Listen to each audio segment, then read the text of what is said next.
घड्याळावरचा हा उदाहरण कसं सोडवायचं हे आपण पाहणार आहोत.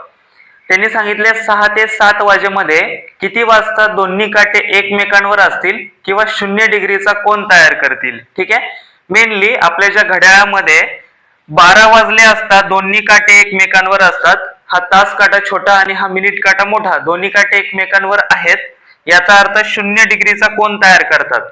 आपल्याला 0 डिग्रीचा कोनच काढायचा आहे, त्यामुळे त्याची ट्रिक आहे 60/11 गुणिले 12 वाजेपासूनची वेळ.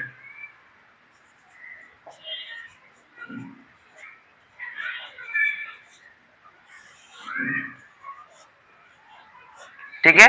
तर आपल्याला पूर्ण 6 वाजून पूर्ण समथिंग काहीतरी झालेले आहेत, 7 पूर्ण वाजलेले नाहीयेत, म्हणून आपल्याला 6 वाजेची वेळ पकडायची आहे.